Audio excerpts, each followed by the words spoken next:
Oh, so hey guys, my name is Jorge Soto, and this is my next video for Module 4, which focuses on managing conflict.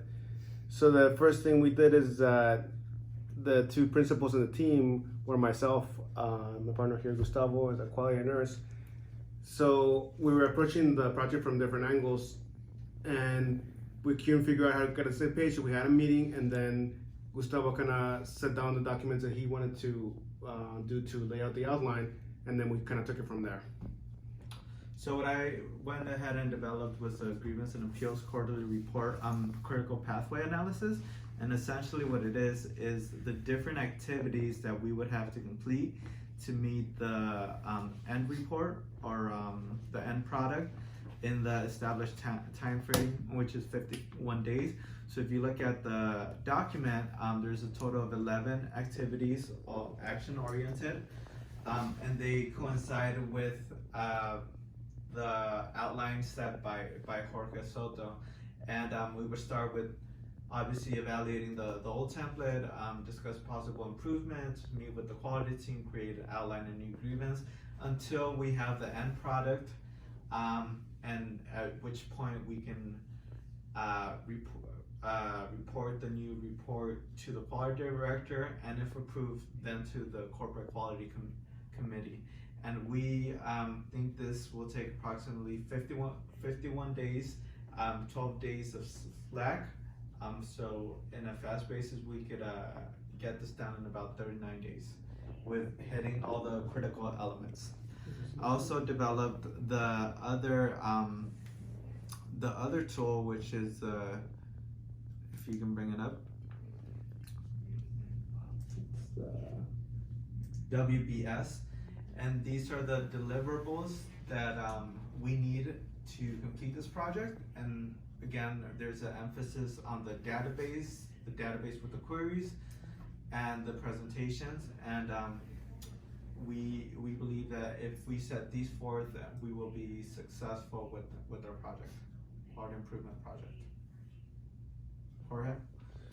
Okay, and the only other thing that I guess that we could say that was point of conflict and that we learned from this time was when it comes to the main tables, the main spreadsheet we pulled in to make the database, some of the fields contain more than one value, and we're causing some kind of conflict. So I guess I can let Jorge Murillo speak to like the issues on what is it that caused the problems when having more than one value in the spreadsheet, and how we're gonna handle it in the future, I guess, when handling grievances and PQIs. Yeah, so when handling the reports, a lot of the data, since our system uses a lot of free text, the reports get a little messy, and it's hard to analyze the data correctly. So some of the things that we're trying to implement are doing drop-down menus so the data is cleaner. That way we're able to filter better, we're able to analyze the data more efficiently without having to spend a lot of time, trying to figure out what the data is telling us.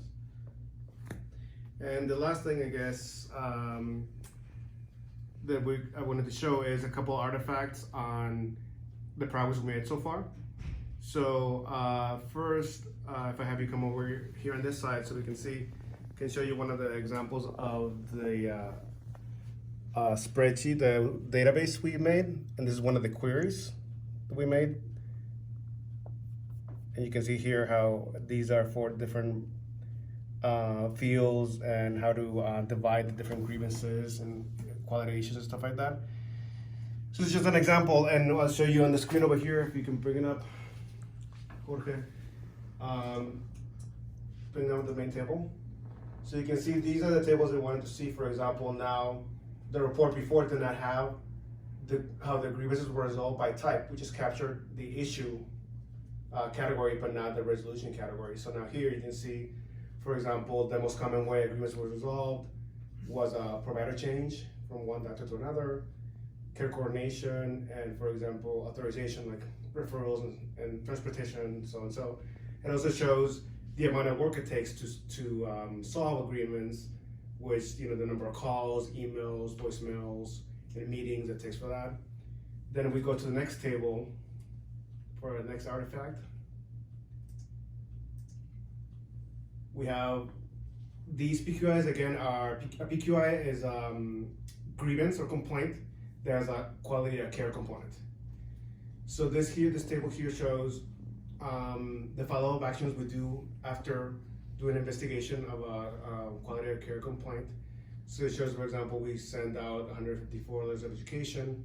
These are for providers, showing them a better way of doing things. One common things, for example, on bedside manner, patient communication, stuff like that. And then a CAP is a corrective action plan. So for example, if we have a skilled nursing facility, like a nursing home, and they have a fall, somebody falls, breaks a hip or something like that, we can implement a corrective action plan on how are they gonna prevent this in the future so there's no other injuries related to the same issue. And the following artifact, these are the PQIs or quality of care grievances divided by the three major components or categories. Basically could be related to care, service, or system quality, which includes everything else like authorizations and such, administrative processes. And the last one here, this one here is basically out of the complaints we get, which of these complaints generate a quality of care complaint. So basically, quality of care grievances, most of them come from there. Quality of service grievances, out of all the cases we had, generated, for example, here 151, and so on and so forth. So basically, this is just part of what we're gonna. All these graphs are gonna be new to the report. They could provide new information. They're gonna be a new source of analysis, which in the end is our goal to improve the current report, to add a more broad picture of not just the complaints we get, but what it takes to actually resolve them, and basically tell a better story through the data of the resources we need and for the previous years and for the future. So that should be all for today when it comes to the module 4 discussion. Look forward to your comments. Thank you guys.